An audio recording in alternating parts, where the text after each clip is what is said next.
You didn't fire him. Jalen Hurts loved this kid to death. Big fan of Jalen Hurts. Since he was at Alabama, even when he got transferred, this dude is not a starting quarterback, guys. He's not. I'm sorry. Jalen Hurts can't throw the ball across the middle at all. Will not do it. He will. It's not that he won't. He can't. Listen, he needs to. Before Jalen Hurts' career turned into him being a backup quarterback, I hope he go to someone like Peyton Manning camp or something. Do something where you can throw passes 30 yards down the field across the middle. Because if you can't do that, that means that you cannot be a starting quarterback. I do not care who you are. I love this kid. I do. Jalen Hurts, he's not elite. He's not in the Josh Allens. He's not in the Patrick Mahomes. This is not the same type of quarterback he is. What he is a good quarterback. That's what he is. He's a good quarterback. That's it. He's not great. He's not elite. He's just good. He's a dual threat. He can do a lot of good things, but he's not elite, guys. Stop this. We're done with this. Now, it wasn't just the offense coordinator fault. It was Jalen's fault, A.J. Brown's fault, and that team is not even getting along. And here's why they're not getting along, Philly. Y'all can take this to wherever y'all want to take this at. That's okay, King say. Y'all can take this to wherever y'all want to take this at. If you ain't getting along as a team, if your receivers don't trust the quarterback, forget about it. You're not going to win. It's just that simple. Now, I'm going to be honest. He hit A.J. Brown in the hand more than once, and he dropped the ball. There was a lot of receivers for Philadelphia dropping the ball yesterday, mostly because the ball wasn't perfectly thrown, but it was catchable. It was catchable. I'm gonna share something. So here's my thing, Philadelphia. You might want to start with Nick Sirianni. Him arguing with his player on the sideline is just not a good thing. That's just it. You need to get rid of. You might want to just move on from A.J. Brown, because A.J. Brown is trying to tell you guys in his own little way that Jalen Hurts is not elite. He's trying to tell you that. It ain't the coaches he's mad at. That's part of it. It's him too. Y'all gotta understand. Y'all gotta understand what I'm talking about. This is not a criticism on Philadelphia. If Philadelphia wants to stay on top, they better fix this shit. Because if you're going to, the OC was running coach suggestions the whole game, either way it go. If you want to win, you got to fix this. Howie, you got to fix this. Much love and much respect for Howard Roseman, guys. You got to fix this. This is a problem. This is a problem. And I don't care where you start at. I don't care where you start at. You got to fix this. Because Philadelphia, you have a problem. And if y'all don't think I'm kidding, that team is going to fall apart if you don't fix this. I'm just telling y'all. So we're done with this on social media talking about Jalen Hurts is elite. He's top 5 quarterback, because he's not. He's not. It's just that simple. I'm sorry. I cannot hold it back anymore. As much as I love that kid, he is not top 5 of nothing. I'm just telling you. He's just a good quarterback, guys. Let's keep him there, because that's what he at. And there's nothing wrong with being there. You fans tried to make him elite. Jalen Hurts just want to play football. He just want to play football. He's a good quarterback. I would never take that away from him, but he's not elite. Nick Sirianni, you might as well give that championship to Vic Fangio, because that's who deserves it. Vic Fangio defense and Vic Fangio coaching, that's what's up. That's what's up. I mean, I said it myself, the minute that somebody can score points, Philly was going to have a problem. Philly had a problem. The 49ers beat them yesterday, and the 49ers beat them. I told y'all that game was going to come down to who coaches does what. Shanahan was the man yesterday. It's just that simple. And the 49ers continue to win games losing players. Hey, man, all hats off to the 49ers. Hats off to the San Francisco 49ers. Hats off to the Philadelphia Eagles for getting back to the playoffs again. I hope they get some things fixed. But all these narratives that you guys are trying to push, about Jalen Hurts and the Philadelphia Eagles, just stop it. Just stop doing it. Become the team that made you get there before. And become the fan base that made you get there before. Because Philadelphia fan base, they're going to be hollering for Nick Sirianni to be fired. They're going to be hollering for a lot of different things. I'm just telling you right now. And they should be. They should be. Because I let this go on all year long. I didn't say a word. I stopped talking about Philly after week 8 because I seen it. And everybody else seen it too. But nobody wanted to say it. So I just let it all play out. Now, I'm getting ready to bring up a panel. And this panel is going to be about the Jacksonville Jaguars and their fan base. But first, let me talk about Jacksonville. You cannot leave Josh Allen 4 minutes. Are you insane? You scored too fast. But that's the inexperience because of your coach. Your coach is inexperienced, and it showed yesterday. I don't give a damn. If you hadn't been watching film, you don't give Josh Allen that kind of shit. I mean, you don't do that. Hold on, Mr. White. Oh, I don't know who's inviting who, but y'all listen up. I'm finna bring this panel up. And where's A-Train? Okay, A-Train definitely coming up. Telling y'all right now. A-Train, you here? Yes, sir. A-Train, I'm gonna give you first dibs, dude. Okay, perfect. I'm gonna give you first dibs, but I'm telling you guys, Jacksonville fans that are in the audience or on the panel, I'm gonna tell you, Gridiron. I know you wasn't one of the people who was talking shit. Keep me wasn't one of the people that was talking shit. We ironed out all our differences, and these guys started talking football with me, right? Right. The whole point is, I'm just being honest with y'all. I see Mr. White in the panel. I'm gonna bring him up in just a second, but before I do, no, you know what? No, I'm not. A-Train, hold on. No, I'm not. I'm gonna do this.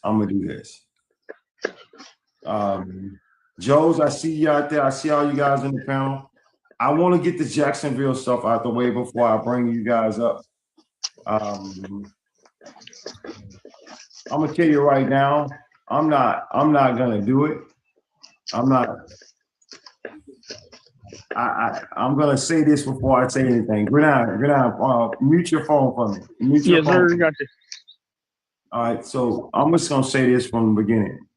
And I want y'all to hear me when I say this. Everybody here, pay attention. I'm telling you. When the season started, Jacksonville, to me, was an up and coming team, and still is a team that I actually wanted to cheer for because they had came out of the goddamn dumpster and they was doing something for themselves. It's a team like Denver, because Denver was like this last year. Like Denver had just made the playoffs, and even though they was my arch enemy, I was happy they hadn't made the playoffs in freaking forever. I mean, they made the playoffs. They lost to Buffalo in the first round. It doesn't matter. They made the playoffs. Now, their whole goal in life was to make the playoffs. Then after they did that, then the next season, which is this season, win the division, make the playoffs. Well, number 1 seed was just a cherry on the top. And because that's progress. See, every team has to make progress. Every team makes progress. And some of those teams, even the Chicago Bears, before I met their fans, they were making progress. I was cheering for them. I actually went to a Chicago Bears to see Justin Fields play. I went to their game. Chicago beat the San Francisco 49ers in the first game of the season. I loved it. And then, it was just some crazy stuff, man, because I like cheering for teams who've been at the bottom for so long. And then they started making their way back to the top, right? For some strange reason, somewhere along the lines, I stopped cheering for Jacksonville. I stopped cheering for Chicago because of their fan bases. See, that's the sick part about it. how fan bases can just make you just despise the team. A-Train, I'm gonna let you have it, bro. I'm gonna let you have it. I said what I said yesterday, and there was a good reason for that, right? Hold on real quick. And you know what? I painted the narrative because I know everyone's kind of sick of the yapping, and it was time for them to put up or shut up. And what were the end results to that, Swag? When Trevor Lawrence needed to have that clutch factor, when he needed to be the guy, when all the weight was on his shoulders, what happened to Trevor Lawrence? He crumbled. Yeah, we wanted to talk about how he was a top echelon. You know, he's had a resurgence in his career. You know, he's that guy now. Well, when the Brights were big, what happened? He choked. He has no clutch factor. He wants to be in a top 10 talk. He wants to be in the MVP talk. The man did not show up when it mattered most. I don't care how good of a game he played up until that point.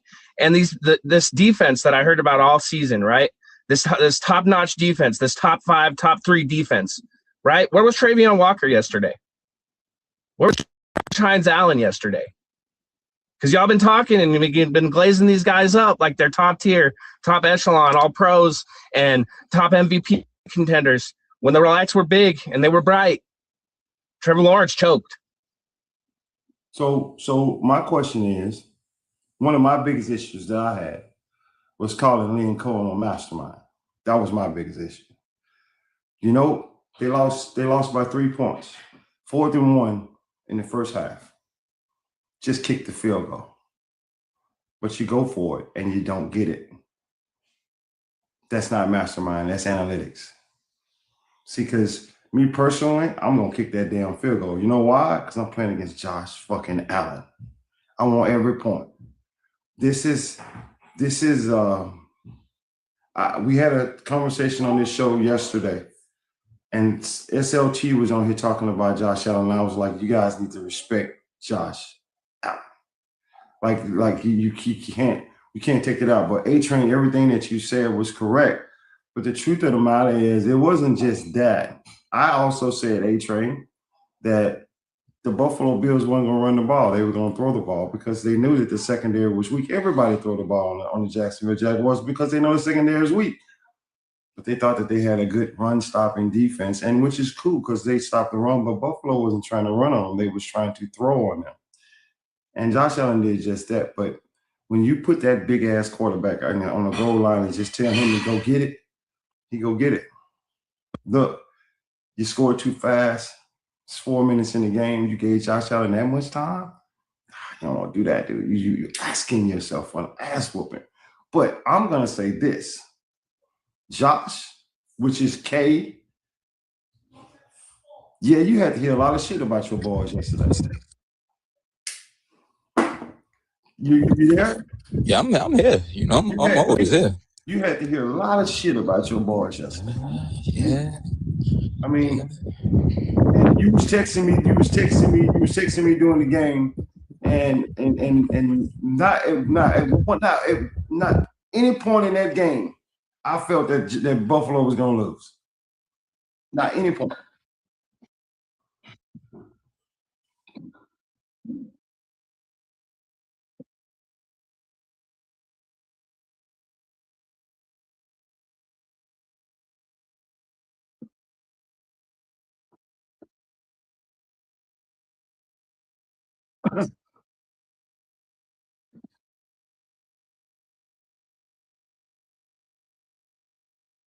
And to the Jacksonville Jaguar fans that talk shit, it's levels to this shit. Y'all just seen it. It's levels to it. Well, hold on. Here's one thing. When you say levels, see, things I was trying to tell Jacksonville fans was it's levels to it. You have won your division. Now, I know you all guys heard Coach Coleman, all you guys heard Jazz Crew say Lynn Cohen was the best coach the Jacksonville Jaguars ever had. But yet Peterson got them to the divisionals. Lynn Cohen got them home in the first round of 13-14. I kept trying to tell them the regular season doesn't matter. When you get into the playoffs, which is something they hadn't done in a long time, and you play teams like Buffalo or you play teams like New England, you play good teams, they're gonna show you that you ain't ready yet. Now, you had the ball with 50 seconds and one of the best field goal kickers in the game. All you gotta do is get 27 yards, maybe 30. You can tie that game. But wait, your field goal kicker had already missed one, 54 yards. See, it's different in the playoffs. And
believe me, Joe Brady, if he wants to run the ball on you, he's gonna just line up and say, we're gonna run it on you.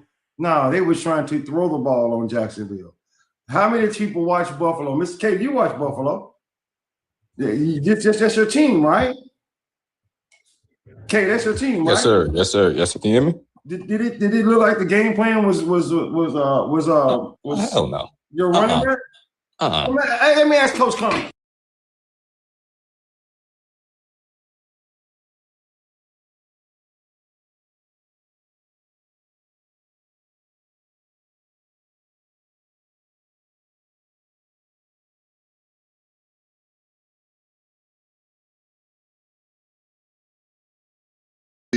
The game plan going in was Josh, put on your cape and throw the ball.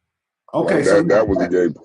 So back to you, Mr. White. When you say things like that, you don't take it out of context, because the Buffalo Bills game plan was to throw the ball. Go ahead.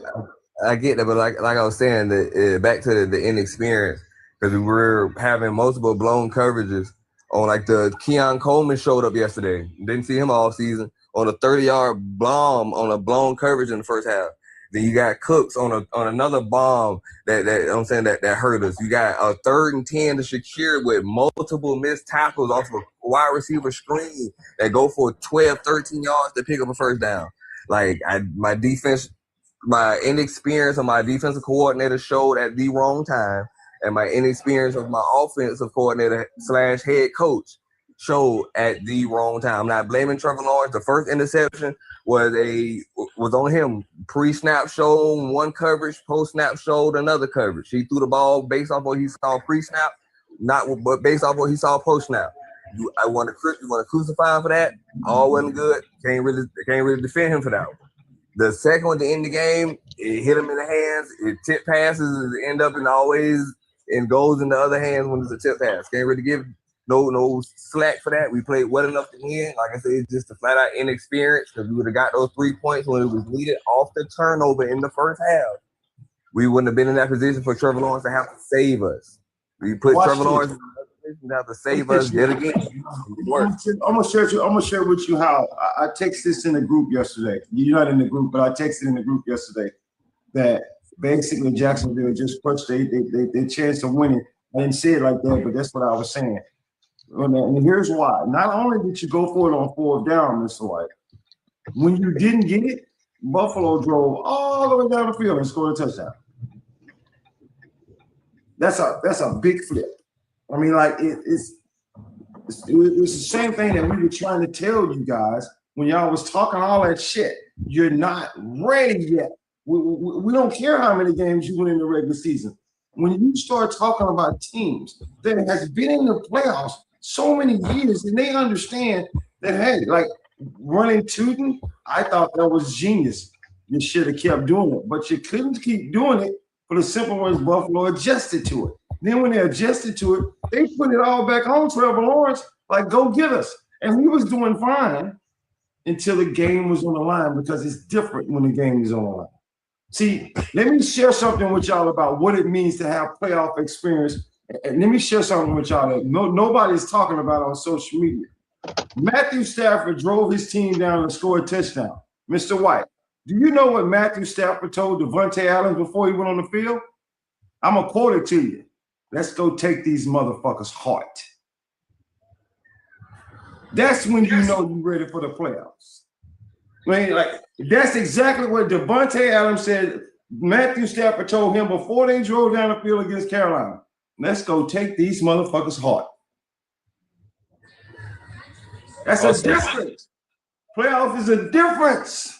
Totally it ain't the different. regular season. We don't care. You can be the number 1 seed in the regular season. Who cares? You can be the number 2. You can be the number 1, number 2. Nobody cares. The only thing that carries is, are you gonna play playoff football?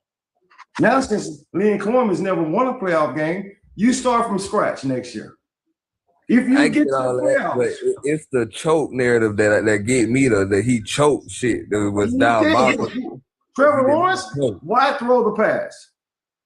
Because you have 0 timeouts, you got to get down the field, Swag. So he threw it in the middle of the field. That was horrible. Hold on, Swag. Let me come on now. What if you have 0 timeouts left because you drain them all so they can score. Letting them score was the smartest thing you can do. I'm hearing people saying, why did you let them score? Letting Buffalo score was the smartest thing you could have did, because trying to keep them out the end zone and having them score with 20 seconds left on the clock was not going to help at all.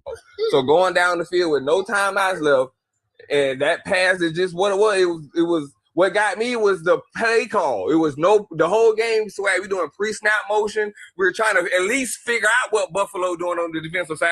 You can at least say that. You cannot tell me a single drive you did not see at least one pre-snap motion. Somebody at least going from one side of the field to the other side to at least figure out what Buffalo defense is in. That last drive was no pre-snap motion. It was just height, go. And then boom, it hit his hands and he dropped it. And then the other okay, Mr. White, I hear you, but you know where's the mastermind in that?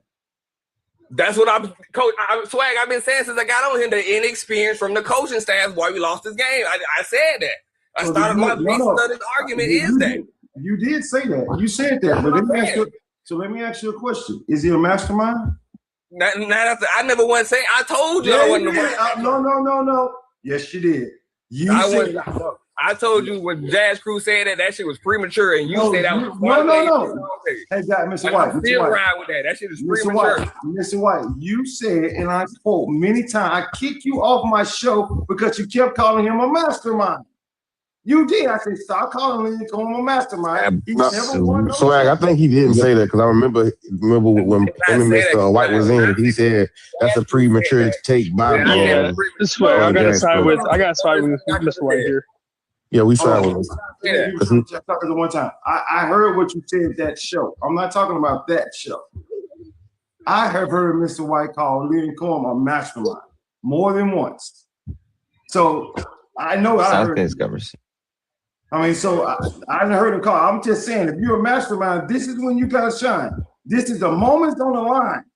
What play can I call that will get him? Now you gotta understand something. You said they had no timeouts. I get that. They had no timeouts. But I'm sorry, coming from people on this panel who've seen somebody who had 3 timeouts in only 13 seconds, we don't want to hear it. We don't want to hear it. Here's the deal. I got a minute with no timeouts, and I got a field goal kicker who can kick this bitch from Kingdom Come, right? I need 30 yards. I got first down. That play is not there. Let me throw this ball away and go to the next play. This is the first play of the drive, the very first play. Yeah, very first. Just throw it away. I didn't like Trevor Lawrence on that last.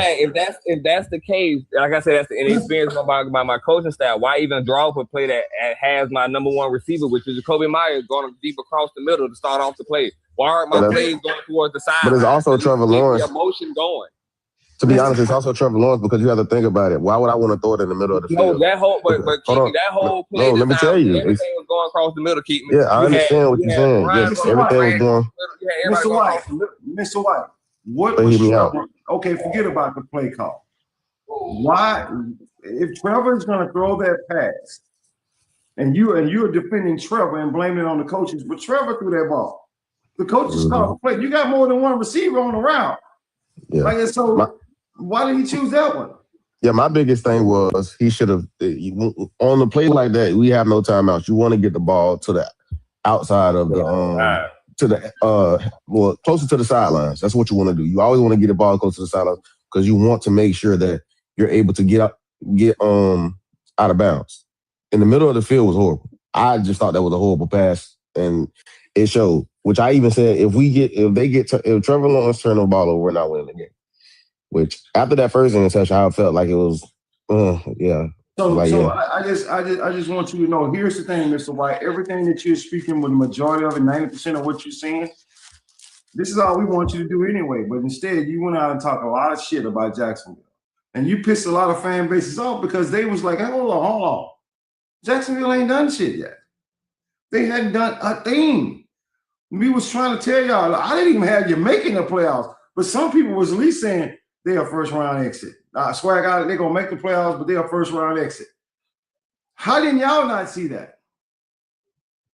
How did you not see that? I mean, so let me explain. You just said it yourself, Mr. White. Inexperience on the coaching staff. We saw that from the very beginning before y'all even did anything. Inexperience from the coaching staff. Inexperience from your quarterback. Inexperience from your team. You ain't never – you only experienced – the last time you experienced this, Trevor Lawrence was the quarterback. But I don't remember too many people that were still on that team that was on this team right here. What you mean? You mean first year? It's about 2022. I'm talking when y'all played against the Chiefs in the divisional. I don't know how many. I know ETN was on the team. I think ETN, Josh Hines, Allen. Offensively, Trevor Lawrence and Travis Etienne were the only two pieces that were still there from the moment they got there. Josh Allen was on the team.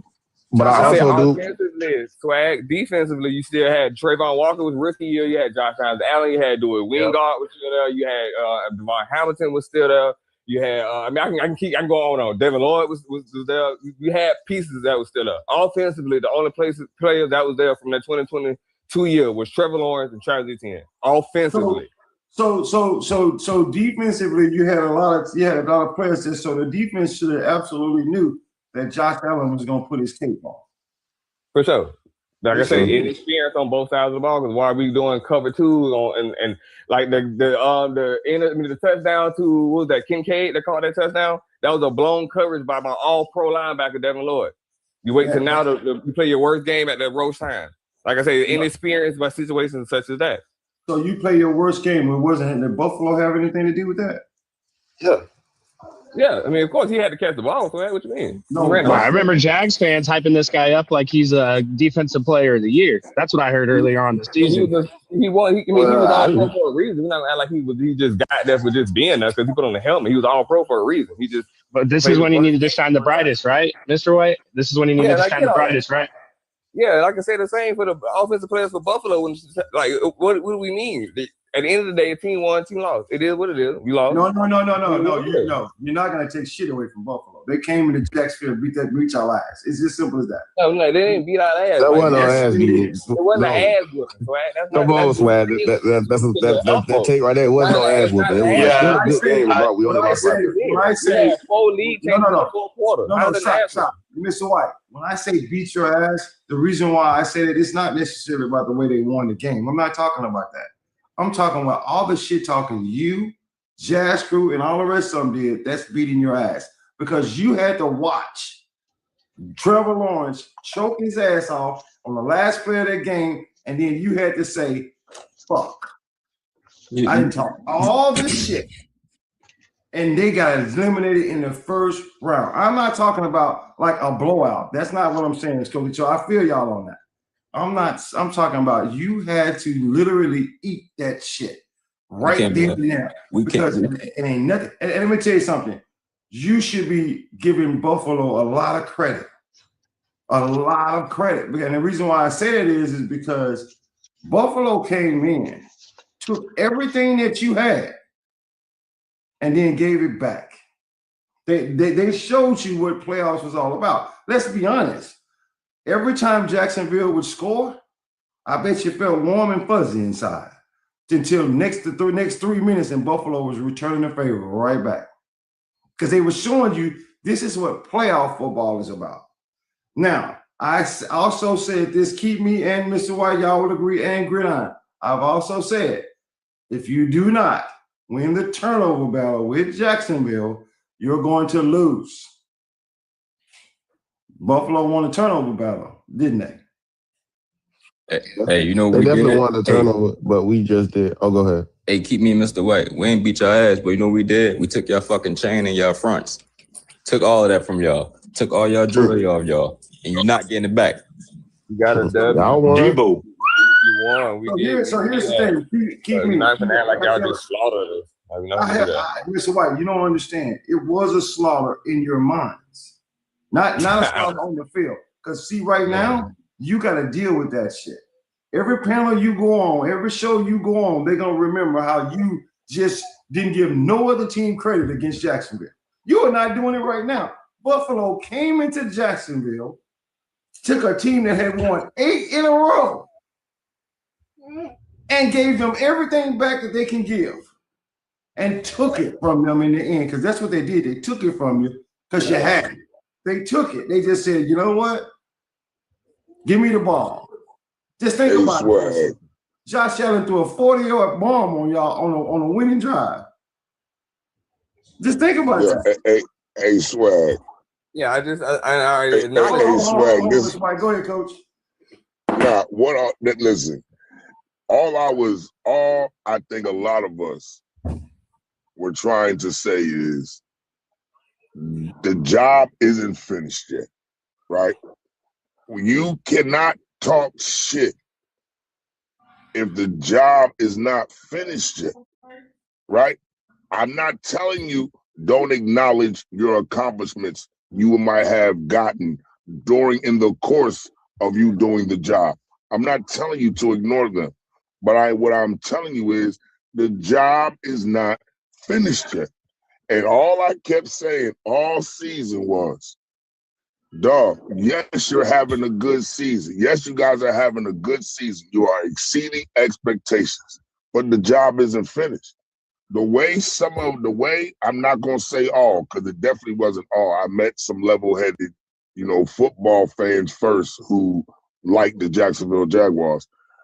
It wasn't all, but some of the Jacksonville Jaguar fan base, you guys had gotten so obnoxious that people were wishing on your downfall because of how obnoxious you guys were getting.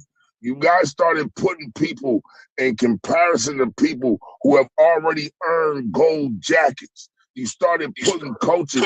You started putting coaches ahead of people who already got gold. Like, you guys were just so fucking delusional.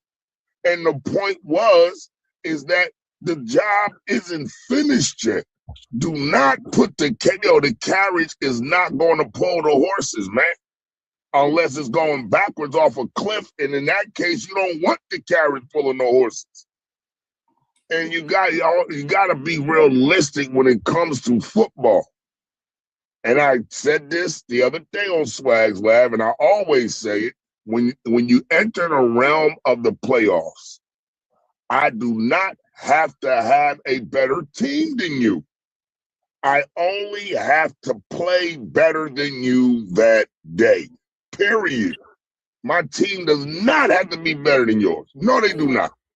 But they have to play better that day. And yesterday, the Buffalo Bills as a team in its totality played better than the Jacksonville Jaguars. Whether or not they're a better team, that is fucking irrelevant. I'm gonna say They this. played better that day. I'm gonna say this though, Mr. White. You got my respect. You came on the show after they lost. This is why you might wanna. I always tell my kids this all the time. Be aware of who you with, because the whole point of it is you can go live Jazz Crew by yourself, but that's easy. Now, when you get on those panels talking all that shit like you was doing before, because Coach is right. I don't miss no harm on Jacksonville at all, man. I actually see some greatness in Jacksonville. But I cannot even say it when y'all start talking so much goddamn shit to the point where I don't even want to say nothing good about Jacksonville. I had half of my damn show people coming on here thought because I was hating on Jacksonville. No, man, that's the whole point. I didn't dislike Jacksonville at all. Matter of fact, to be honest with you, there's only really one team in the NFL that I dislike as a team, and that's Dallas. Everybody else, I'm pretty cool with. But you made me just like the Chicago Bears were making me dislike Chicago. Like it's insane. In other words, instead of just saying, "Man, we had a great year. Let's talk some football."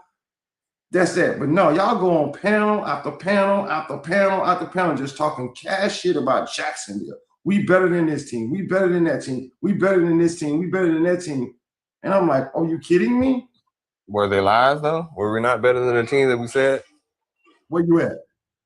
I get all that, but still, where you at? Nah, but Mr. White, Mr. White, that's the point that's the point I remember I had you and Jazz Crew on here, right? I had you and Jazz Crew on here. And I remember y'all was saying, how come we don't get our respect, this, that, and the third, right? And I gave you a comparison. I gave y'all the history of the Cincinnati Bengals, right? And I said, now as Jacksonville Jaguar fans, do you respect Cincinnati? You and Mr. Jazz Crew said no. And then my rebuttal to that was, then why are you expecting the rest of the NFL sports world to respect Jacksonville? If you as Jacksonville fans don't even respect Cincinnati. And in the history of their totality, actually, they have a better history than you because they own 3 Lamar Hunt trophies. And y'all said y'all did not respect them. But you expected everybody else to bow down and respect Jacksonville because of one good season. But one good regular season at that.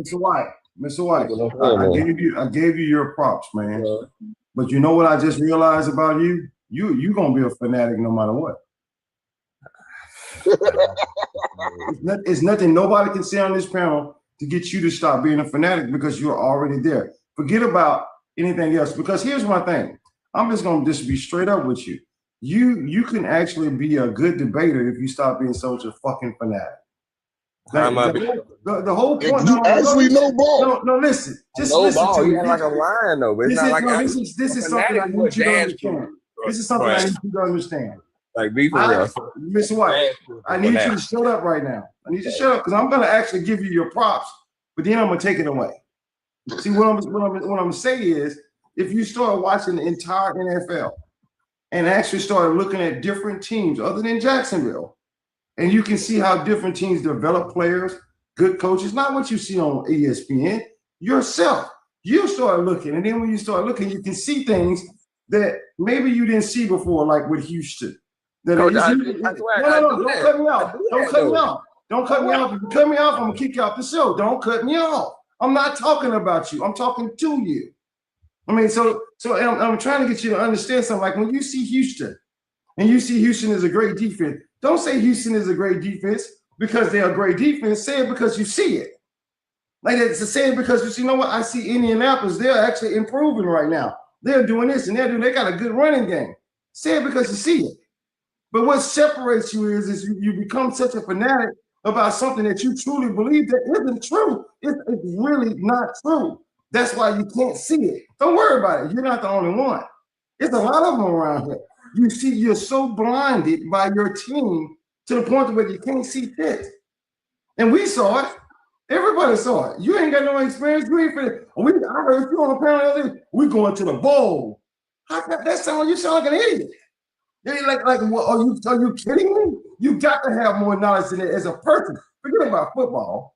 As a person, you got to understand if Buffalo ain't never went to a bowl, what makes you think we going to a bowl? Why? Because Buffalo has been staring that bowl in the face for years. And you got to understand that every time they get closer, they're getting better as a team. But what you call them? They choke. Y'all choke Buffalo. Y'all ain't shit. Y'all ain't this. Y'all ain't that. Mahomes on y'all. When you don't really understand that it's a lot of players on that team. It's not just Josh Allen and Mahomes. It's a lot of different coaching staff. They know what they're doing. They're actually professionals. They're good at their shit. If you get in the playoffs, they're good at it. Right? It's not a Cinderella season. You caught everybody by storm. Let me give you the same speech I gave in Philadelphia last year. Now they know you. Now they see you. Now they prepare for you. You ain't gonna catch them by surprise next year. And when you do this time, you're gonna find out just how good your coaching staff is, your team is, because you're no longer off the radar. You're on the radar now, and teams are gonna be paying attention. And since that happens, that means every game you play, you're a playoff team, and they're gonna bring at least a B game. So you're gonna find out that this season, maybe a little bit harder next year. So stop talking your shit and start learning football, and then maybe you can come on anybody's show and give a legitimate take and not just tutor or graze your team so much to the point to where you make us nauseous. Do I get to respond at any time to any of this? I'm just supposed to just listen to it. As long as you don't sound like a fan or a fanatic. Okay, so we're not going to do it like I haven't given intelligent football takes about other teams outside of the one that plays in Duval County. We're not going to do that. Make it seem like I just talk about Jacksonville and Jacksonville alone. Like I'm quiet on any. I've been on your show for months. It's not because you only talk about Jacksonville. You're not going to do that. Like are we going to talk football? We can talk football. I gave plenty of articulate takes about other teams outside of the one that plays in Jacksonville. And you yourself have even given me credit for giving intelligent takes about other teams outside of Jacksonville. So I'm confused on why you making it seem like I just gave you credit again. I don't know ball. I just gave you credit again. You know what? Hold on. Hold on, Mr. White. Because both of us said, because you even heard me say in the background, you do know ball. I do respect your ball knowledge. But where you lose me at is, like my father would say, you have a problem respecting no. You respect yes, but you have a problem respecting no. And I say that to say this, is you have no problem with pointing out all of the positive about Jacksonville. You have no problem with that. Absolutely no problem at all. But you do not accept if somebody points out a factional flaw about Jacksonville. You do not accept that. Now, I've been on panels with you where me and you have gone back and forth. And I didn't say that you were wrong about any of the positive stuff you said about Jacksonville. Never said you was wrong. But if I pointed out a flaw about something the team had, you either ignored it or you made an excuse for it. So all I'm saying is that in the future, it will behoove you to be able to accept criticism and to look at the flaws and accept the flaws as much as you accept the positive part. That's all I'm saying. And coach, I can understand that, right? But you can't tell me the sky red and I know it's not. You get what I'm saying? Like, you can't tell me Trevor Lawrence's ass and I've seen him go 19-1 to end out the season. You get what I'm saying? Like, you can't say that and I'm supposed to just take the criticism and you telling me that. But I can give you stats to back up why I feel like he's not that. That's all I'm saying. Right. No, listen. Listen. I'm not talking about somebody just hating, trying to raise bait and talk shit about your team. I'm not talking about that. I am not talking about that at all. You're not. Now listen. You can defend that. Who's your team? That's why this thing. Yeah. Nah. You can defend that. When I give an intelligent take, the first thing I hear is, well, who's your team? Then I got to defend my team. Nah. I get that. Listen, I get that.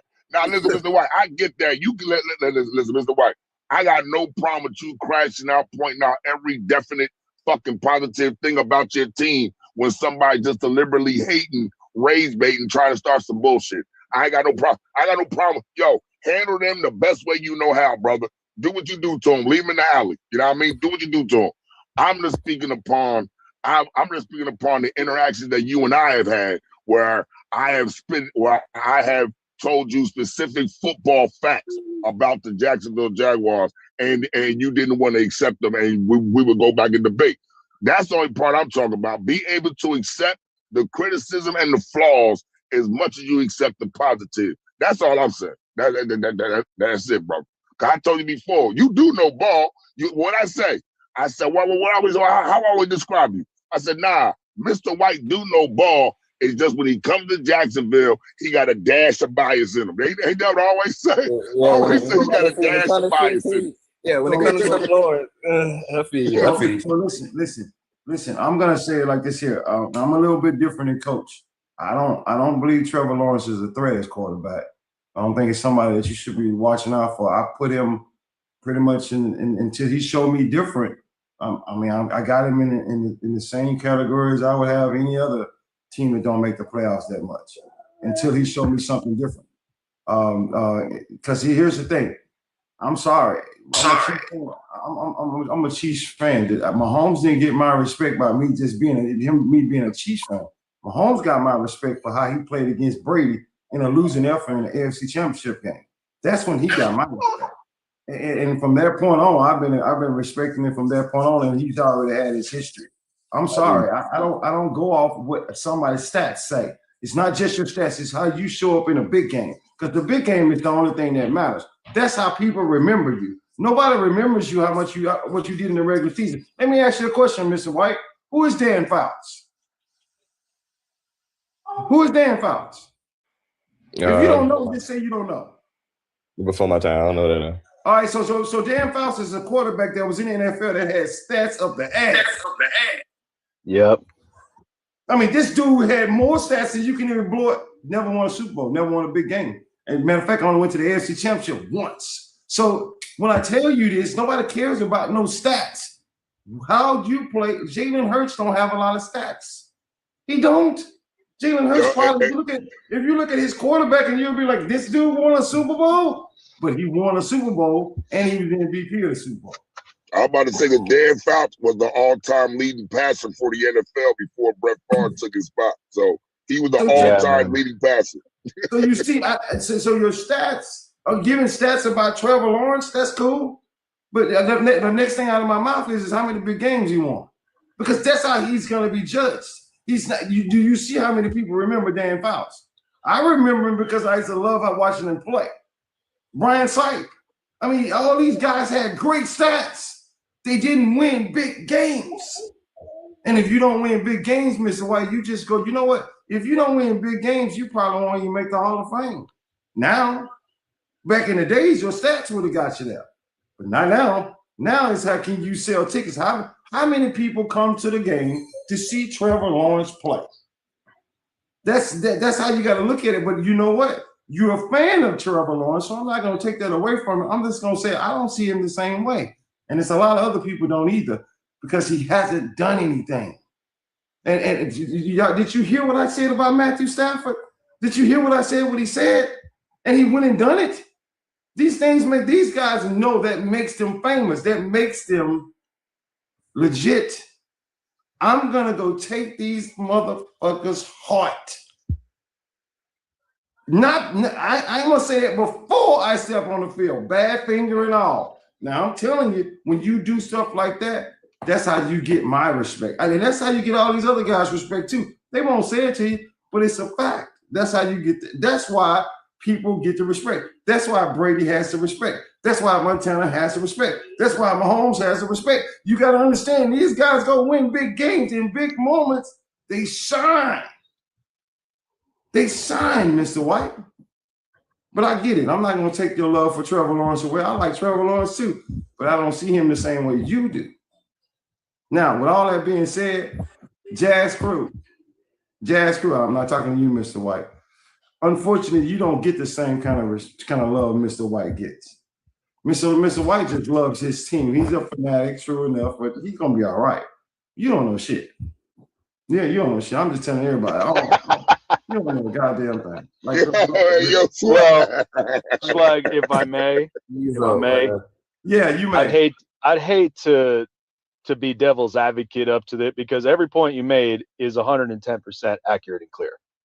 The only thing that I give, Mr. White, like, to me personally, you guys got my respect in an aspect because number one, they made a complete turnaround. This was a good season. I ended at that. Now, of course, everybody's going to have to get adjustments. But you know what? I'm scared for one reason that organization might have a healthy, successful 5-year plan.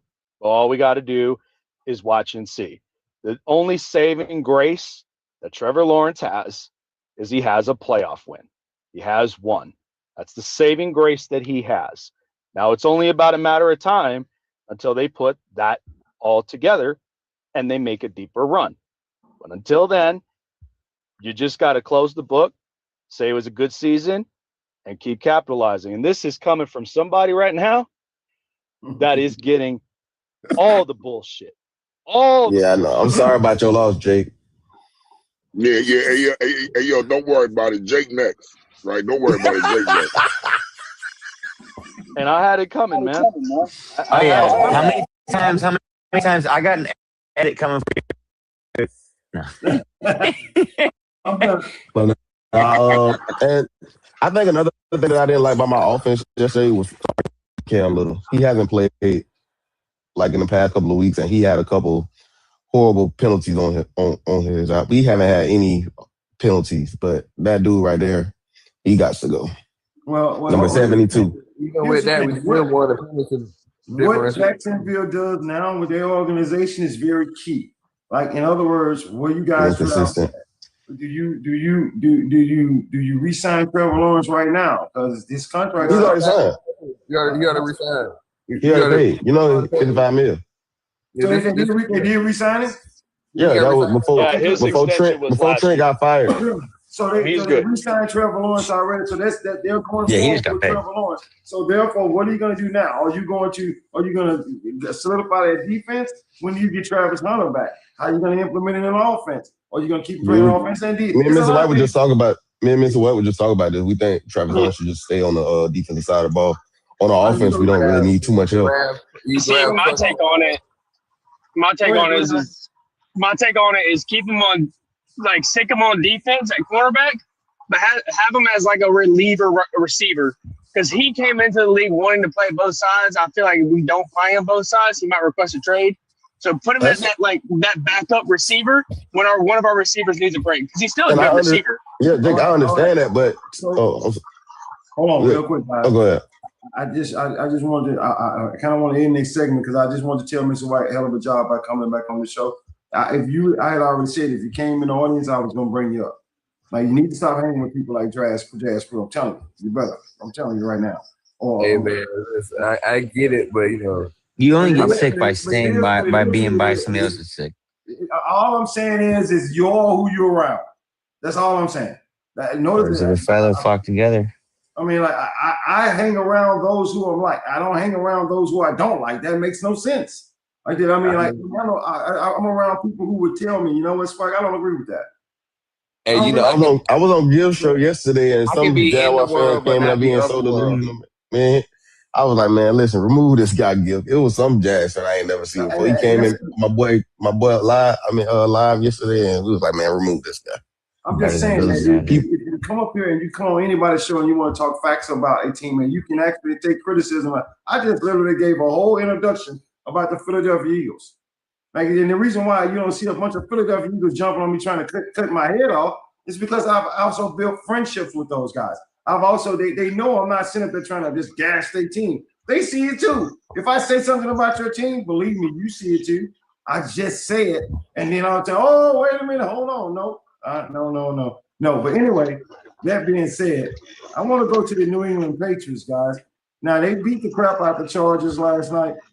But remember when I said this? I tried to tell you guys this. I said, whatever weakness you have is going to show in the playoffs. Now, The Chargers' weakness was their offensive line. It showed. But you know who else? And I'm going to say this to New England fans out there. Y'all know who else the offensive line showed? Yours. I mean, so you won the game, but how many times Drake May was sacked, King say? How many times? How many times? Anybody can tell me? Wait a minute, let me get him up here. I'm gonna put it up. Hold on. Oh, I got my other phone right here. That's all I got. Hey, Swag, I'll drop so King said can come up. Okay, I'm dropping. I got SLT here, but go ahead and drop he got sacked. He got sacked 5 times. So we see now that like I told SLT, you went on the show, but I told New England fans about 5 weeks ago, y'all got an offense. No longer than that. I said y'all got an offensive line problem. No, we definitely do. I mean, I'm hoping it'll get a little bit better for next week. You know, Will Campbell's his first game back. What are you talking? Will Campbell was in the game last night. Yes, I'm saying this is his first game back this week, though. Oh, okay, I got you. So you know what I'm saying. So it could be a little rust there. You know what I'm saying. I'm hoping it'll be better. You know, first game, but this is a kind of a newly revamped team. So I'm thinking maybe okay, you know, first game tough. So our weak spots are going to be a little bit weaker. So hopefully next week we can do something different with the protection. You know what I'm saying? You know what's why this is important? Because it does not matter. It does not matter who y'all play, whether it's Houston or Pittsburgh. Y'all gonna have that issue. They coming. They both of them know how to bring it. Like what I mean by that is New England was just literally drawing back and going zero all night. They knew they can get to him. I mean, it was like I was like, this is not fair. This is not fair. Like literally, they were calling zero every passing now. Zero, somehow. Like, and it was just open season on my boy Justin Herbert. Yeah, he got stretched out. I mean, like, it's nothing he can do. It's like, okay, I see him coming, but I can call a timeout, but I only got 3 of those. I can adjust it. How am I adjusted? He just got baffled. It just got to the point where I was watching it and I was just saying to myself, I can't watch this no more. I can't watch it no more because they can't do anything about it. Jake, you there? You saw it. You saw it, Jake, and it was like, oh, he finally caught up with us. Jake, where Jake at? Oh, Jake, he's still trying to get on the womb. Jake, you there? Another thing I see, I don't know. He ran out of charge.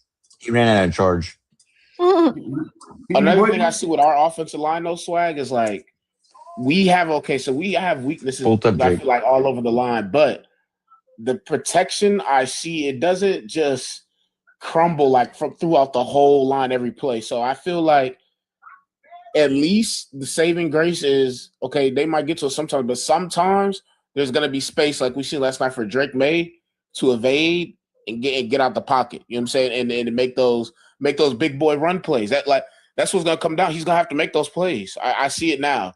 Drake May is going to have to make those big boy runs, escaping sacks plays for us to continue driving, extend drives. That's the only reason why we was extending drives.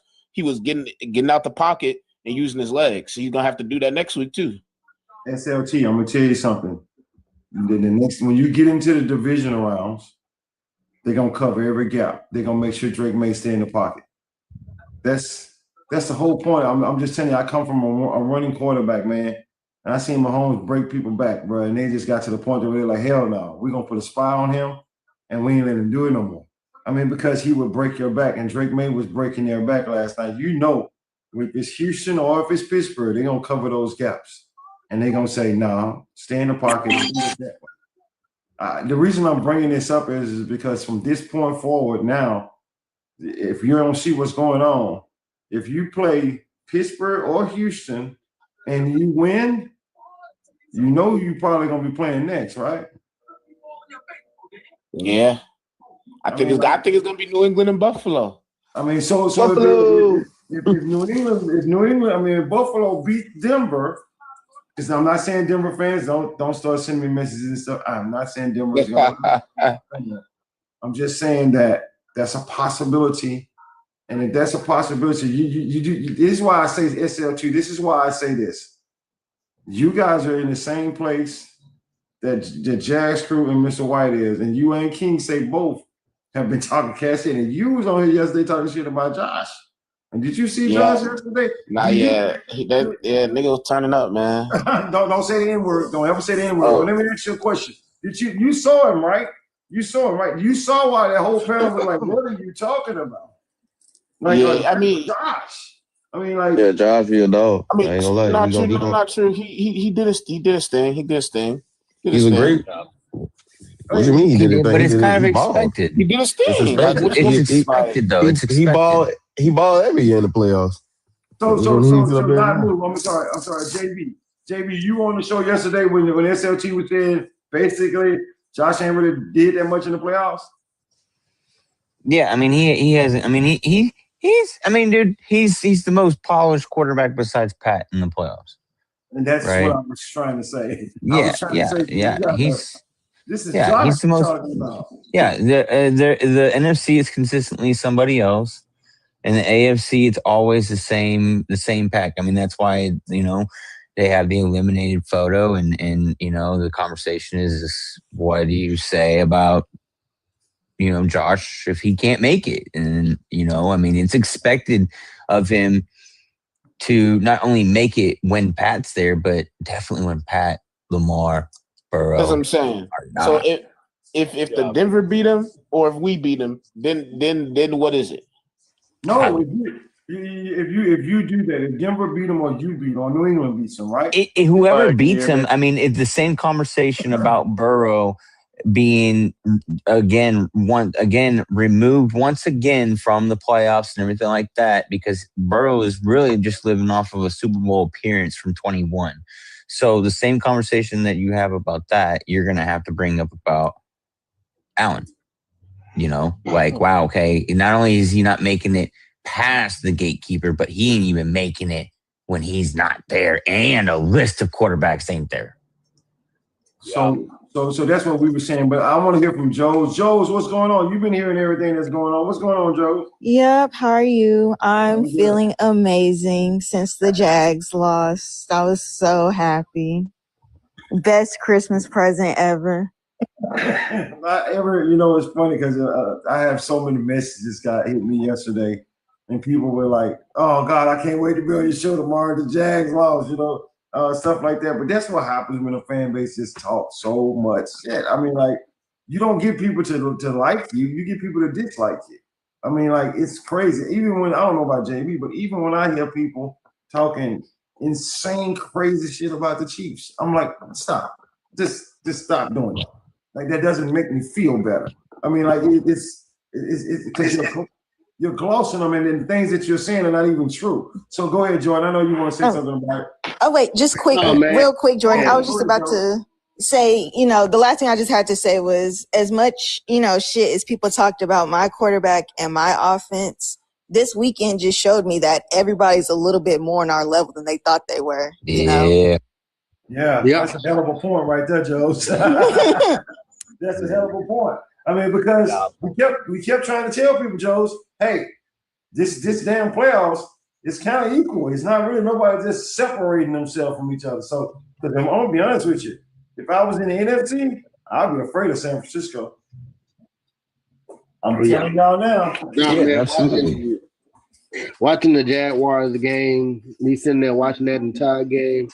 I mean, Chuck was great. Yeah, he had 3 touchdowns, but in the end, it just come down to that last play. He just couldn't get it done.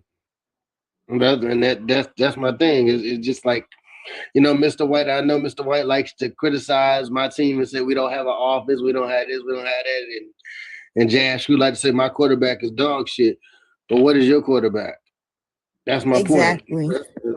Now, I remember when they berated me for saying that the Texans were going to get 13 wins at the beginning of this season, and we ended up with 12. Yeah.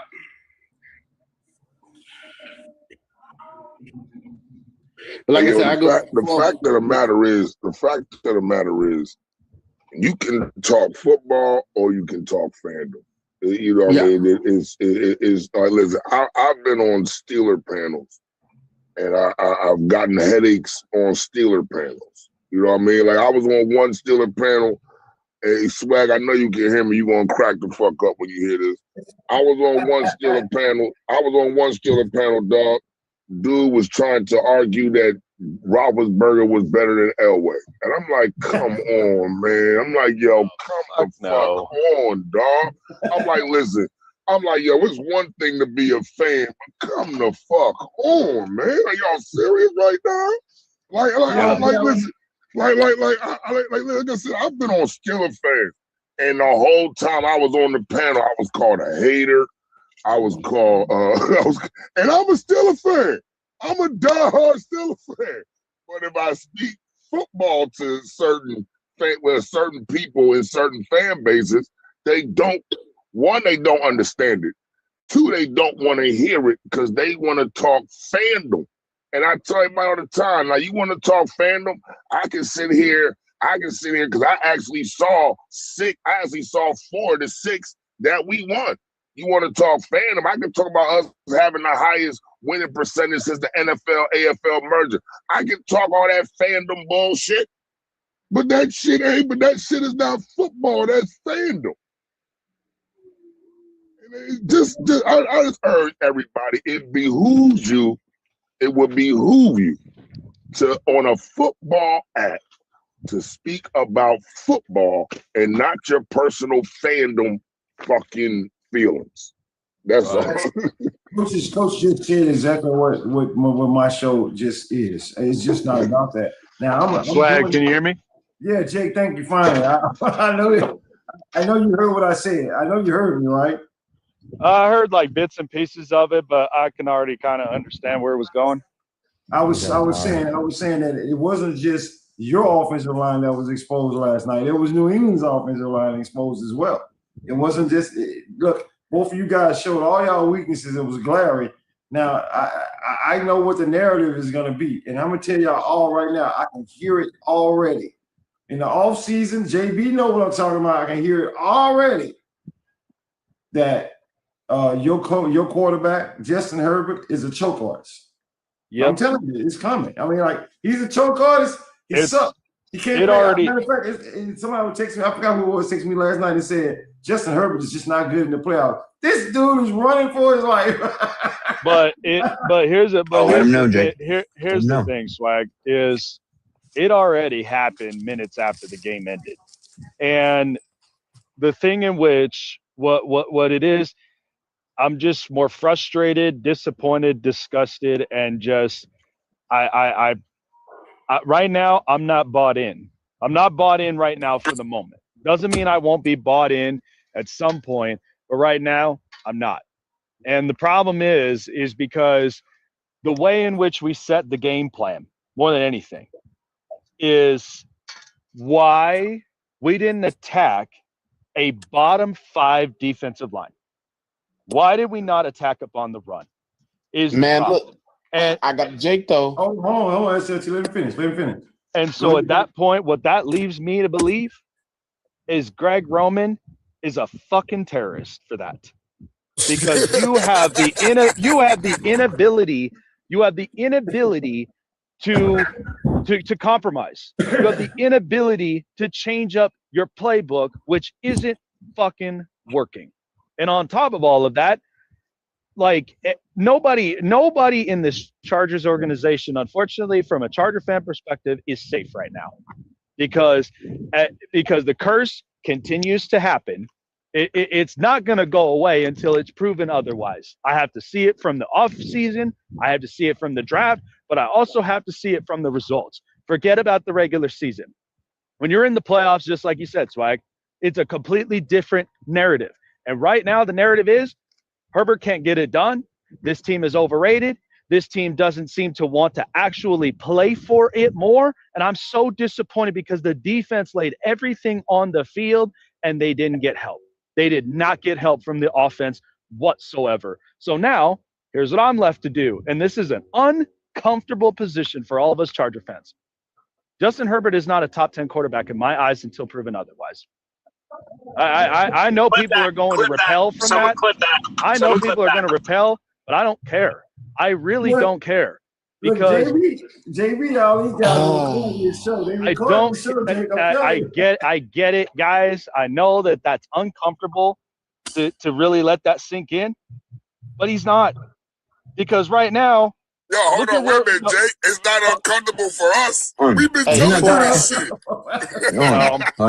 Hey, Swag. We've been explaining the whole time, this whole year about the injuries. Hold on. My point is not done yet. I get it with injuries, but when does injuries stop becoming a fucking topic? It's the NFL. It's inevitable. You fight to win the fucking games. 100%. And on top of all my that, team has had ACL problems and all that stuff, but it's never stopped. But JB, We've had injuries. Bowls. You have the bowls. Right. But Jake though too. We don't. Right. I know this. We've been saying this to you. You're finally coming to a realization after last. It's not finally coming to realization, JB. I've been a fan since I was 7. I have said this multiple times that when it comes to Dean Spanos, dude, you cannot be cheap on anything. You have $101 million in cap spending this offseason. All I'm saying is week 1, week 2, week 3. Week 3, there was a different beat in your drum, is all I'm saying. Hey, yo, hold on. Jake, wait a minute, Jake. You have to admit, Jake, wait a minute, and I want you to be honest with me, Jake. Be honest with me, Jake, because we all been on panels since the offseason. Be honest with me, Jake. You've had a dash of bias when it came to San Diego, when it came to the Chargers this year. You've had a dash of bias in you. Don't say you haven't. You've had a dash, right or wrong. You had a dash of bias in you. But in the last 2 weeks, did I have the Chargers in the top 10? Did I have them in there? Hey, there's only 14 teams in the fucking playoffs. You mentioned about them attacking our D line. Like we had multiple injuries throughout the D line, that people came back, within like the last 2-3 weeks. Before week 10, bro, we had the number 1 rush defense in the league, bro. Then we dropped to 29th after we lost a few key guys. So they tried to run between the tackles, run outside the tackles. I mean, it worked a little bit, but for the most part, they was getting stuff. But the thing about it is that yes, it does hurt in one way that Amarian Hampton still hasn't recovered from the ankle injury, and it showed, and he only had 2 snaps in that game. So he had to rely on Kamani Vidal to end up running the football. And he had spurts where he was getting the cuts, all the rest of it. But it still doesn't eliminate the issue that is still a major problem. It doesn't eliminate it. And what happens is that when New England wins the time of possession game, our defense gets tired. Our defense can't do any more fucking work. It just happens. Here's the question I always had. I had this from the very beginning when y'all did this hiring. I didn't understand why you got Greg Roman anyway. I don't either. The debacle at Baltimore, I was like, what you getting him for? I mean, like. But the thing is, it was funny because a close friend of mine in the industry who covers the Ravens basically said it best. If we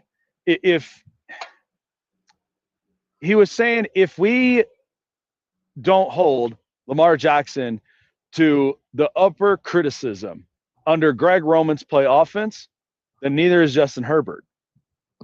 Because Lamar had to deal with the same bullshit. And on top of all of that, who do you hold accountable for that mistake? Which is why that nobody is safe from this. And the only reason is because Harbaugh has to come to realization this is not what it once was in the game of football. The evolution of offense has changed. It's more creative. It's more dynamic. It's more catered toward what your quarterback's strengths are. And right now, that's not working. And Greg is too stubborn to move away from that. Now, the only test is if Jim Harbaugh is willing to have the whole meeting, and it's going to involve a few people. It's going to involve Justin in that room. It's going to involve Greg in that room. But eventually, I better hope Greg Roman is fired in the next few hours, because that right there just goes to show you we are failing this kid. And on top of it, yes, Justin, there you go. Okay, go ahead. but on top of that, Justin, this is where a lot of people, like I had a lot of comments that said Herbert is not to blame for this loss. Herbert's not safe for me either. Here's my problem. You are paid $52.5 million per year. You have every right to go and look at your offensive coordinator, and if something is not working, that is not catered to your strength, you can tell him to take that playbook and shove it up his ass and go and take matters into your own hands and look at Jim Harbaugh and said, we are winning this game and we're going to win it one way or another, even if it means it has to be my way. Because how many times have we seen this with Josh Allen, where Josh Allen had to improvise? How many times did we see Aaron Rodgers give Mike McCarthy the finger because the offense wasn't working? Like you there are times where you, as a leader, And you do have to speak up. And yeah, it can be confrontational, but such is life. We're dealing with confrontations almost all the time, but it's matters of how does this get resolved? Look, I'm gonna be honest, and Swag, thank you for bringing me on. Charlie Heck might be the worst tackle I've ever seen. And I know. You know why I know that? Because the Texans fucking drafted him. He's horrible. And I watched Blake Fisher play football. He's horrible. You know what, Swag? You know what the worst part is? You know when they do the player introductions on Sunday Night Football? You know when they do that? Every single one of those fucking linemen were ranked last. It was like 62 at 63, 32 at a 33. They're fucking horrible. I saw this man Trey Pipkins. Bro, Milton Williams was doing a bull rush. Trey Pipkins busted a move, and he just didn't know where he was going. Nope. Well, which is why that we have to be completely honest with where this goes, and we need to figure this shit out right now. Because Pipkins, thank you for your services, but you're gone. Like, you don't have it in the tank anymore. You're already outdated at this point. Bradley Bozeman, I better not see that motherfucker on the starting line ever again. Because if I do, that's a real problem. This dude has not been the same center at all since his days in Baltimore. There's a point where you have to set the line when it comes to nostalgia, because we get caught up in that shit all the time. There's no time for nostalgic narratives. There's time to play football. And if you're not playing football and executing, you're not making this cut. Like, you're not making the team. You're not making the cut. How long has just Herbert been in the league? 7 years now? Yeah. Didn't Bozeman, wasn't he supposed to retire? So he sure as hell should think about doing that. I thought he had like a heart thing. I'm thinking something. No, that was Corey Lindsley. Oh, Lindsley. Yeah, Lindsley was okay. Lindsley was good. Let me tell both of y'all something real quick. In 7 years, how many coaches y'all had? In 7 years? Mm-hmm. We have only had. So I know Brandon Staley was one, right? Staley was one. Jim Harbaugh's one. Anthony Lynn was one. And you probably would say right on the cusp, Mike McCoy. So y'all Mike was the 8th year. So y'all had 3 to 4 coaches while Justin Herbert was quarterback, right? Yep. So I'm just gonna tell y'all like this. And 4 different offensive coordinators. The next time I see y'all on the panel, next time I see a Charger fan or somebody on the panel saying Justin Herbert is garbage, I'm gonna bring that point up, because the reason why I bring it up is because I got a strong arm. I can play football. Yep. I got all the attributes to be a good quarterback in the NFL, but I'm not. Now, I'm not saying for 1 minute that Justin Herbert have a lot of leadership skills. That's what you're talking about, Jake. You talk about leadership skills when you say this shit ain't working, I'm doing my own thing. Yeah. That's a different thing right there, because that's true. That is needed, and he just don't have that personality. That's not his way. He rather lead by example. But I get that. But when he gets in that huddle, let me show you something and I don't want to change this to Philadelphia, but let me show you something. I watched the Philadelphia Eagles yesterday run the same play 5 times in one drive. Yep. 5 times in one drive. Yep. And when you see Justin Herbert goes through sometimes the same thing, but not necessarily the same play, but the same type of play. And I'm saying, okay, the play didn't work the first time, Roman. What makes you think it's going to work this time?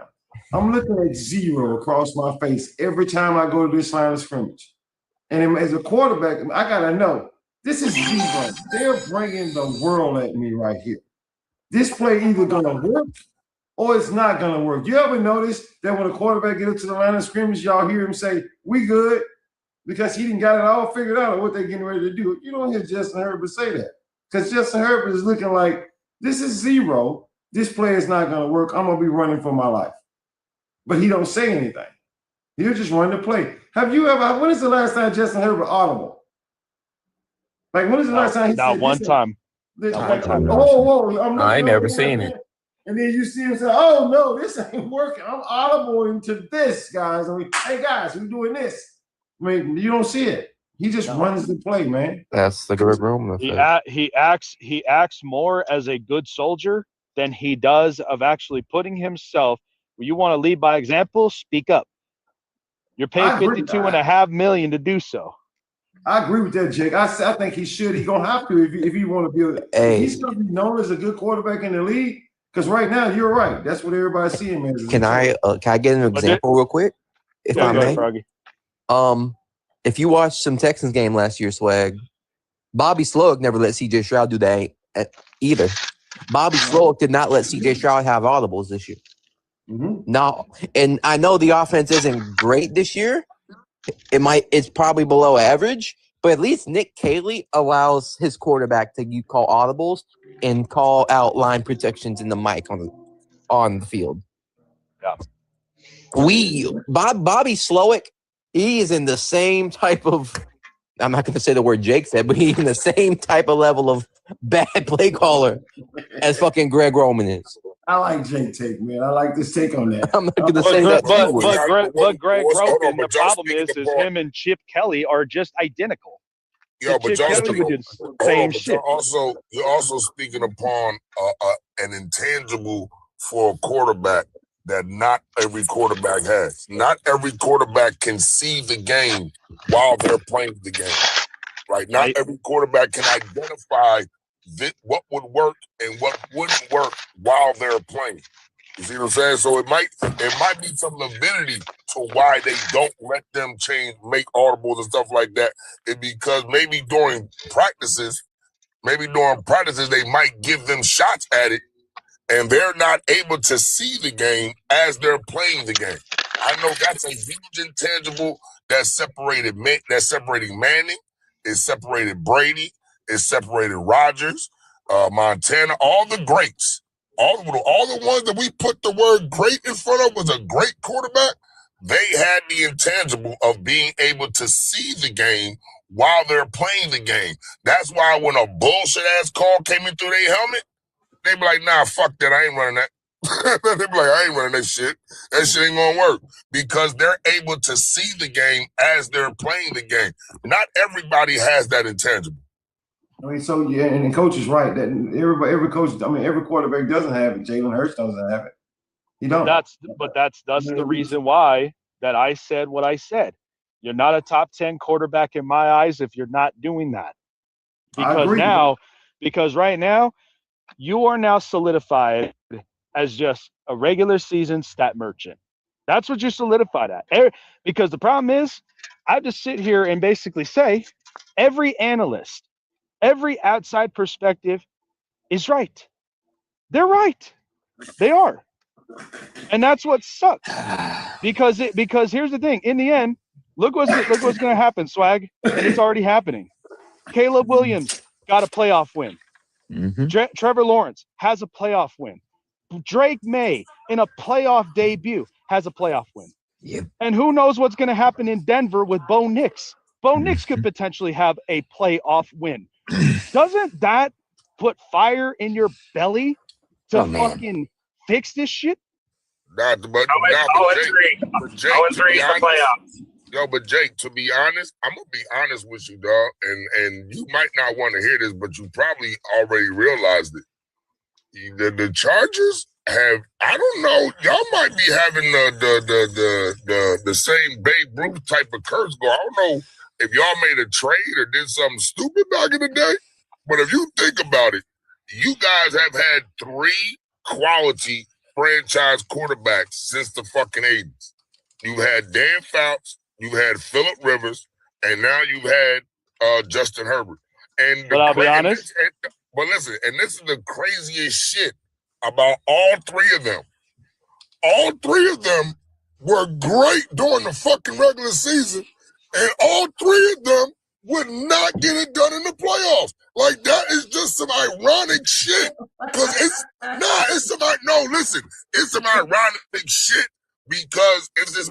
shit because it's really crazy because I'm talking about 3 separate fucking eras of football. Y'all keep acquiring franchise quarterbacks, but it's the same fucking results. And it's not the same coaches. The only thing they have in common is that they're on the same team.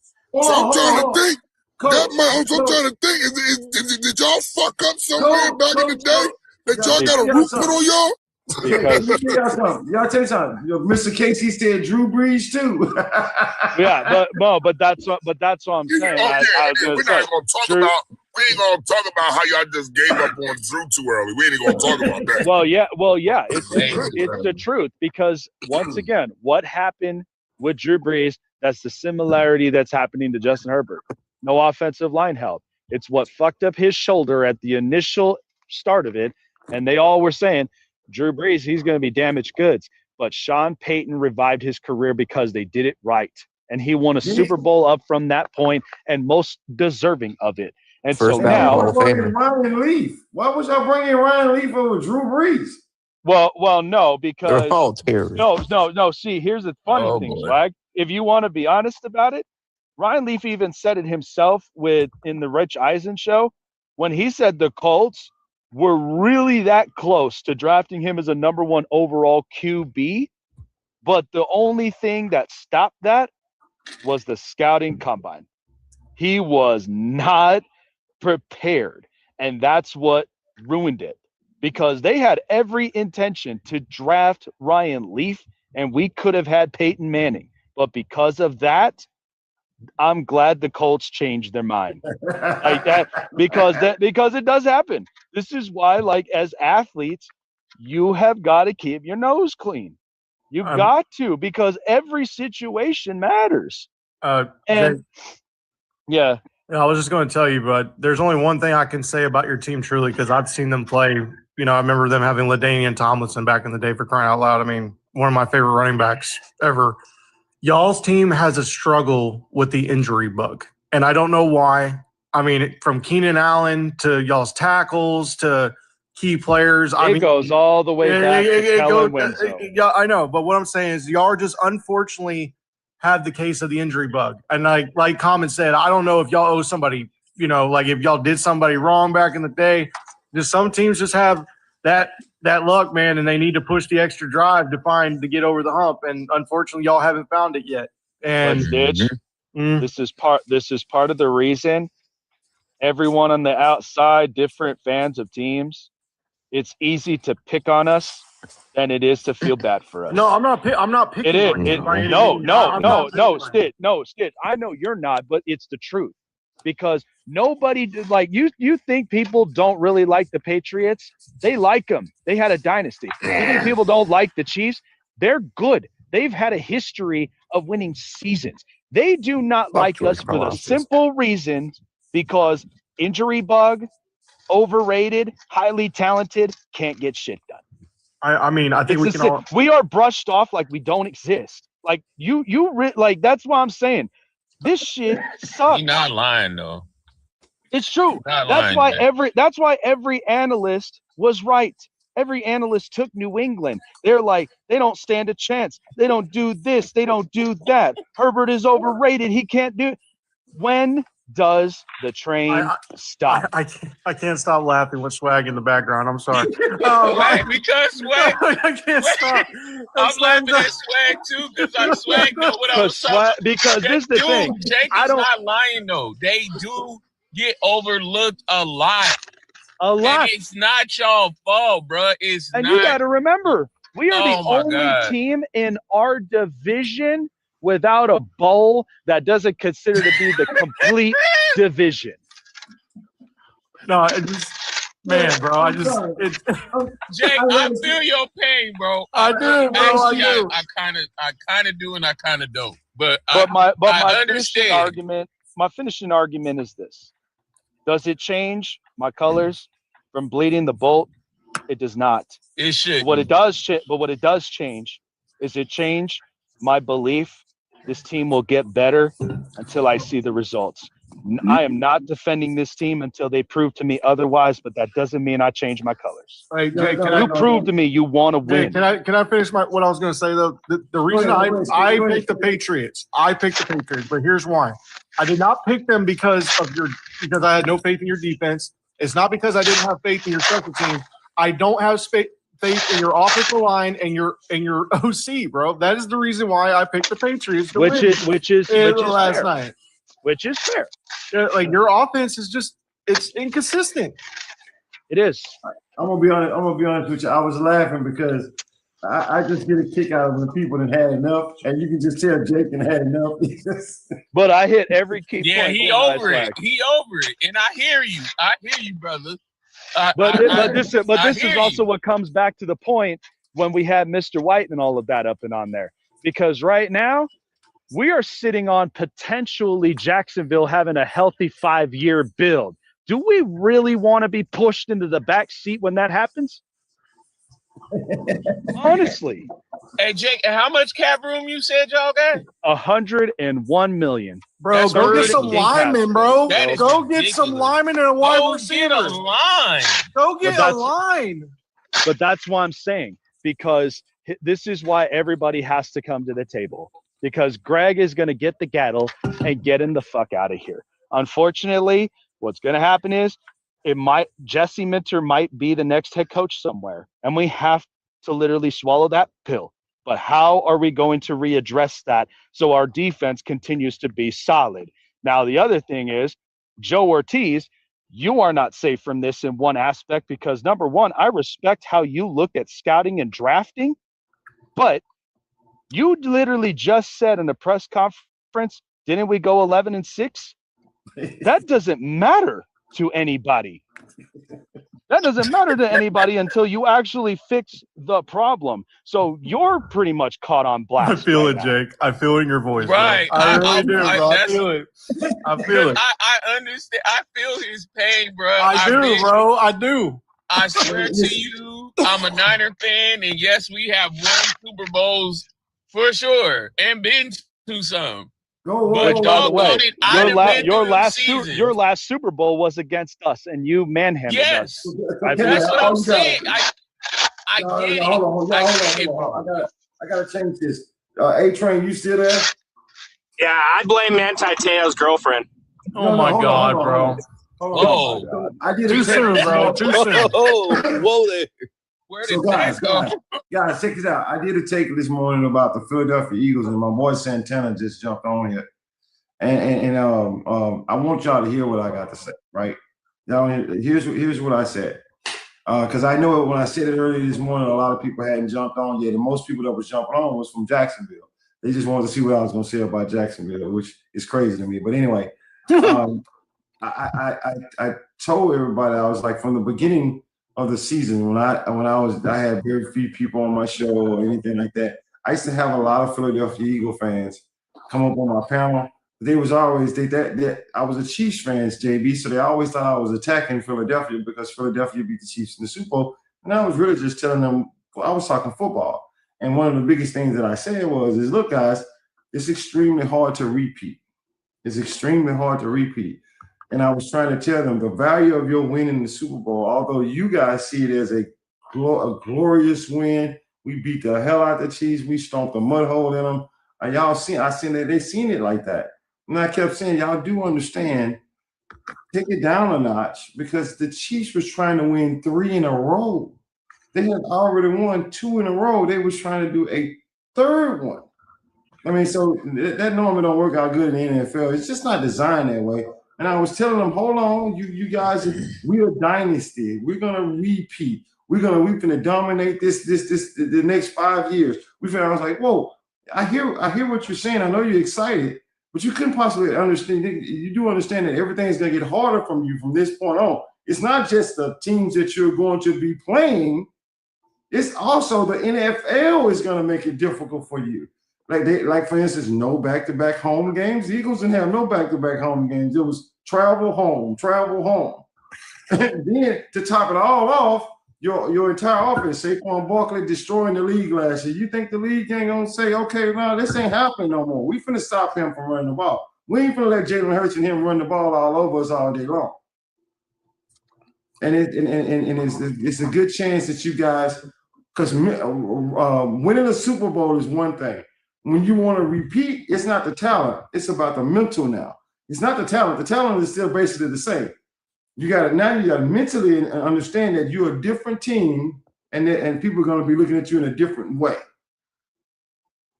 So for them to go out in the first round yesterday, I want to tell all those Eagle fans who kicked me out their panels, told me they didn't know what the hell I was talking about.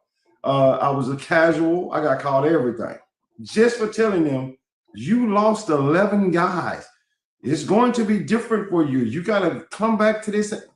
I didn't get no love.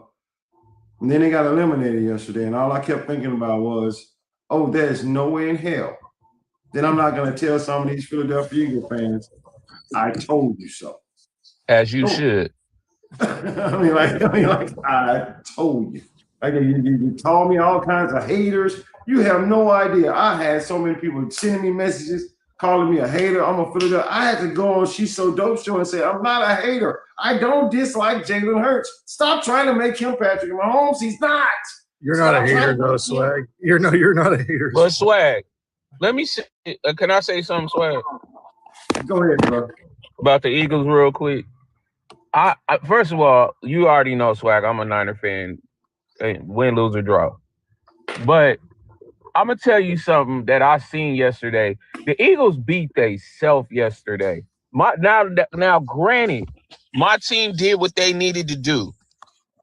But the Eagles beat themselves yesterday. You had dudes, pass interference calls. You had dudes wide open dropping passes. Saquon in the flat, wide open. He runs, that's a touchdown. There's nobody there. A.J. Brown, and he drops the ball. Like, I don't understand.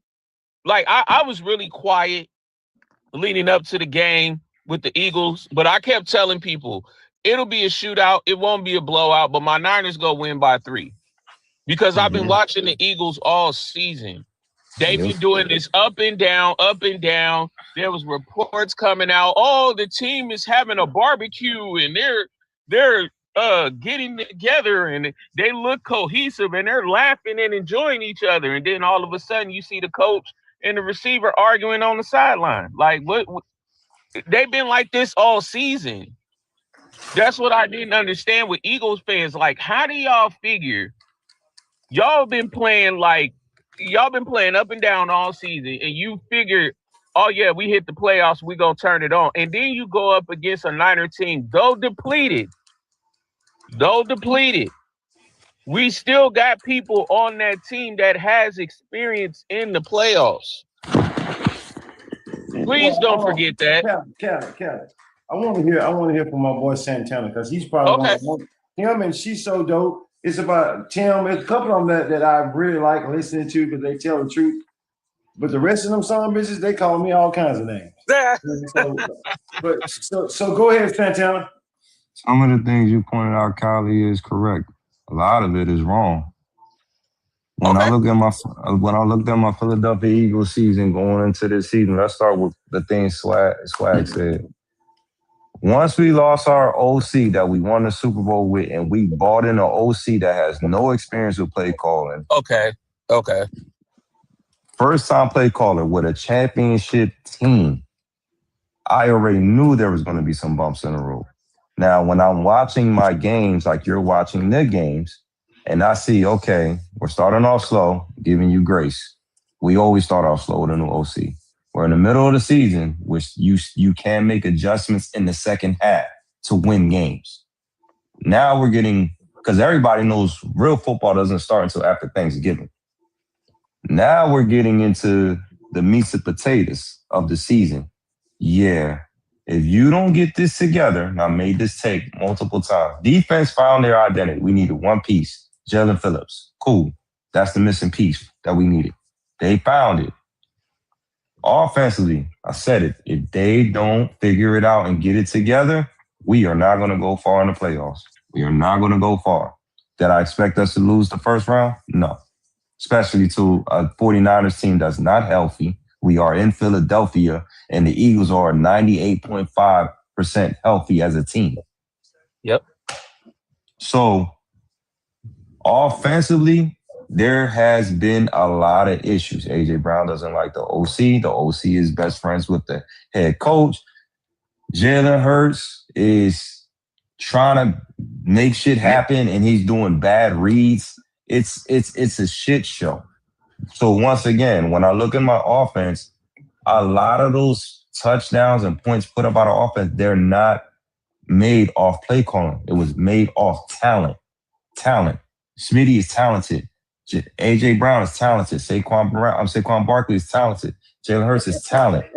When you're looking at the team, why are you struggling to move the ball? Fuck the points. You're struggling to move the ball. You're in the top 5 for 3 and outs. 3 and outs. And I said this also as the season progressed. The defense, I have the utmost confidence in y'all. I know what y'all gonna do. Every time the offense takes the field, I get nervous. Because I don't know what I'm gonna get.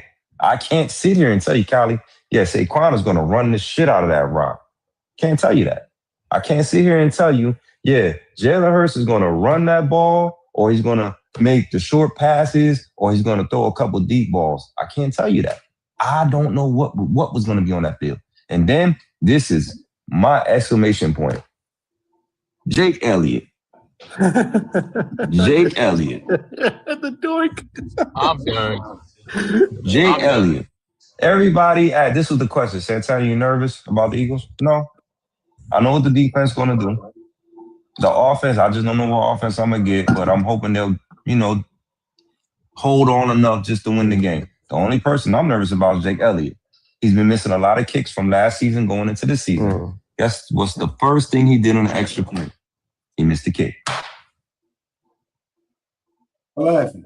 I ain't gonna lie. I started laughing when he missed the kick. Bro, when he hit that doink, that was a doink from hell, bro. When he missed that, I said it. I was like, that's gonna come back to bite them in their ass. Now, Callie, when we played the Bum Manders game, he missed 3 kicks in one game. Oh shit! Listen. I'm telling you, like, Callie, I want to share this now because I gotta get. I'm telling you why I got him on the show. JB and A Train. Sometimes this afternoon, we got to get on the phone together. I'm just telling y'all that right now. It's mandatory.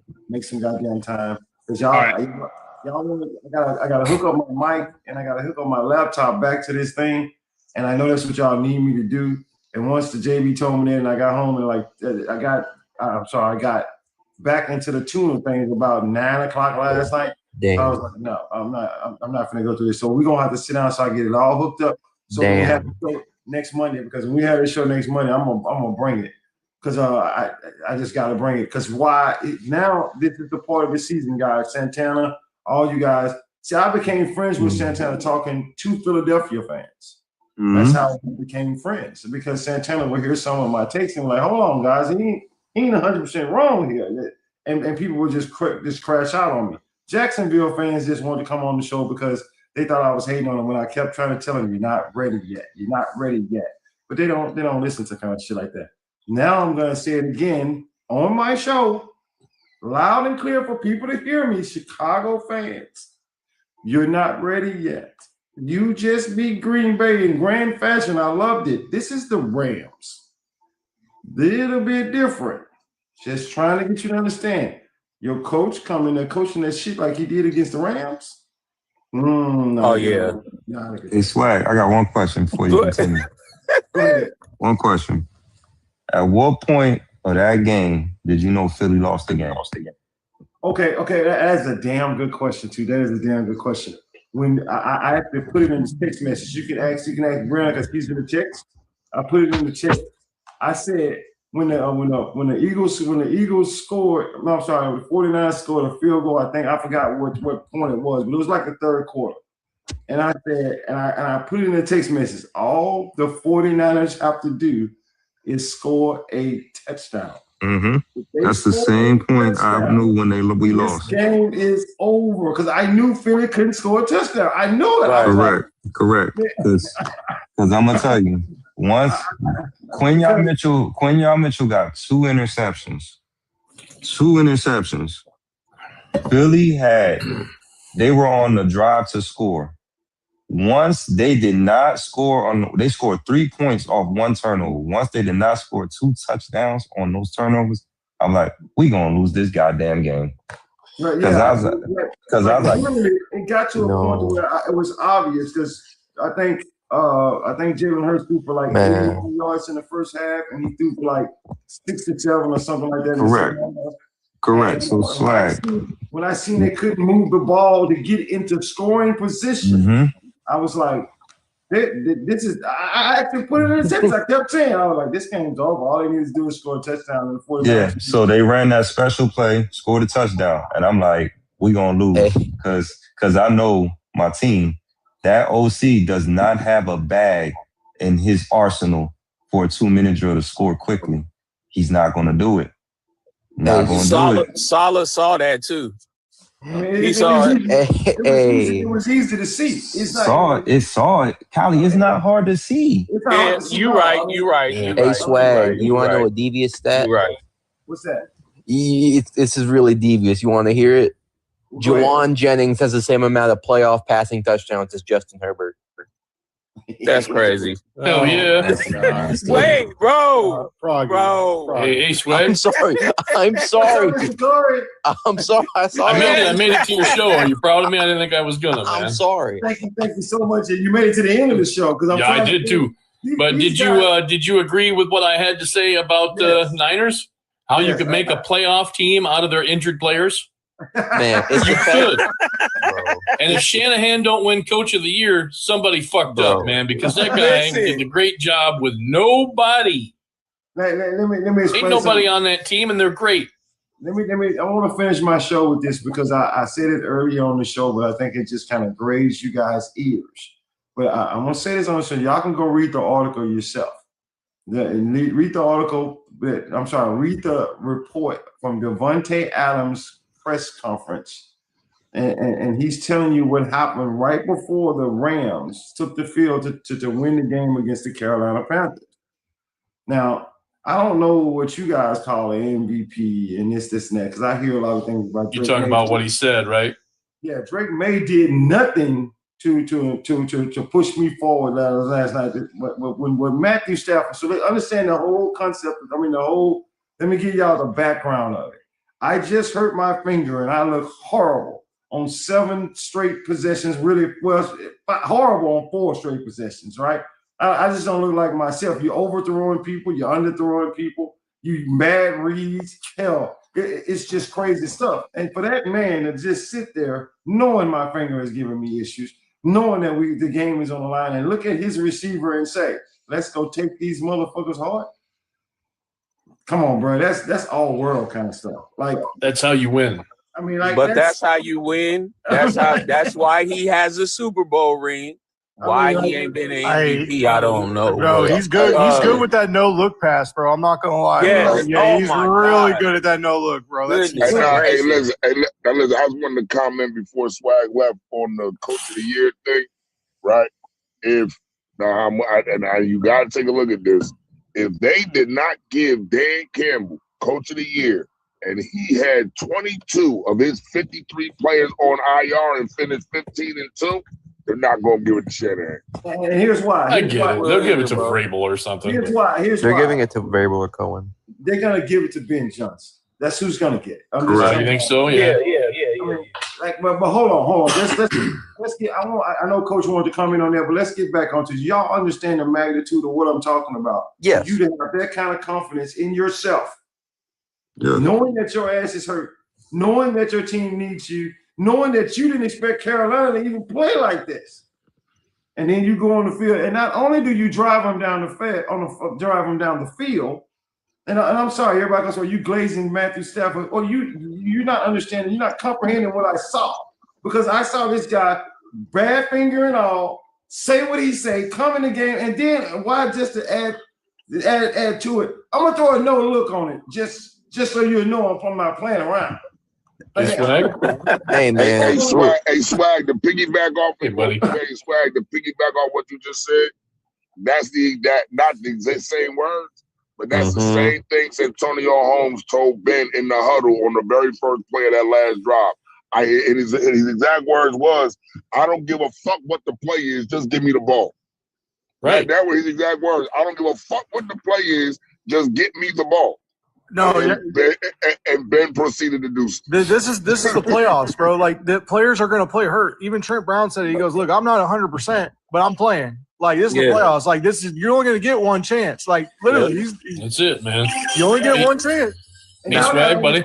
Swag, that's the heart of the champion, man. I'm excited for tonight's game, bro. Matthew Stafford last year. I'm telling you, he's acting like it's his last year. He's not saying anything about it. No, not at all.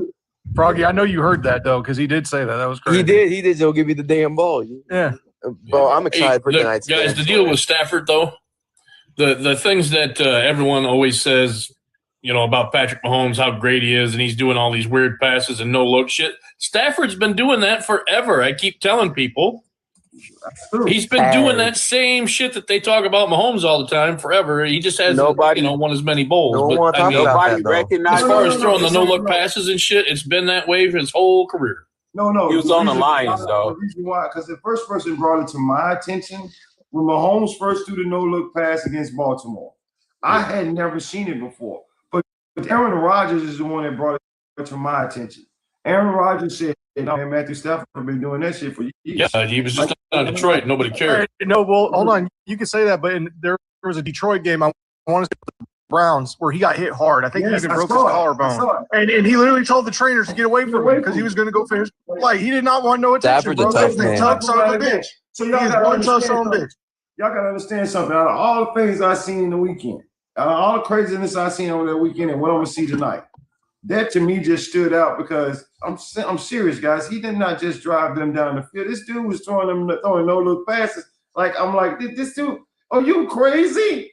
Like, no, I know what I'm doing. I got this one. And yeah, he almost threw an interception. Somebody said this. Somebody said that, if Puka Nacua don't break up that pass, right. And I was just sitting up there thinking about, I told you that, Swag. I said if he didn't break up that pass and turn into a DB, that would have been. Yeah, that was a hell of a play by Puka. I'm not even going to lie, bro. I'm going to be honest with you. That was one of the best defensive players from a receiver that I ever seen. Yeah, seriously. No doubt. But I'm going to tell you something. I seen Montana on series drives winning in the Super Bowl almost early step to drop. Hit them right in their hands and they drop it. But you don't catch it. If you don't catch it, you make those guys heroes because they're going to burn your ass on the very next play. And you gotta find a way, because it did hit his hands. Find a way to bring that interception in so you can end Matthew Stafford. And now what you've done is gave him new life. There is one person in that Rams game that I think deserves a lot of credit for what they did. It is Mike Jackson. Mike Jackson was a corner. The past 2 years has been on 4 separate teams. Mike Jackson against the Rams had himself a career game. Arguably one of his best games of his career. No, it's the best game. What he did against Devontae Adams, I know Devontae had some success, but what Mike Jackson did against him and Puka was great, and especially with J.C. Horn in concussion protocol. Mike Jackson stepped up. They were one. I'm sorry, Swag. I gotta bring up old PTSD. If Jimmy Horn didn't drop that damn ball, that game would have been a lot more interesting. I was in that live after the game, and Swag was frustrated. Why did you? He should have went low. He was not happy. He should have went low and caught that, bro. He should have went down. He would have field goal range. And I'm gonna tell y'all something else. There was a player on the 49ers yesterday that I gotta say, I don't even know his name. This dude came off the practice squad not even a couple of weeks ago. He made 11 tackles in that Philadelphia game. Well, yeah, the linebacker? Yeah. Jesus Christ, that guy's great. All right. So I gotta go. I gotta go with you guys. Hey, if any of you fellas get the news before me that Kevin Patullo get fired, invite me to every live so I can know because I'm at work. So guys, I will actually be on here tomorrow talking about the winners. I talked about the losers today. I'll be talking about the winners tomorrow. Tonight's gonna be exciting, Swag. You guys take it easy. I'll see y'all tomorrow morning. Today around 2:00, JB A-Train. I'm gonna call you, JB, and then we're gonna see if we can get A-Train on the phone. Y'all can get this set up. All right. Peace, Swag. Great to meet the end of your show. Peace. I'm out. This non-casual podcast may not be reproduced, retransmitted, or reused without the authorized written consent of the Not Move Podcast Network. Thank you, and we hope you enjoyed today's broadcast.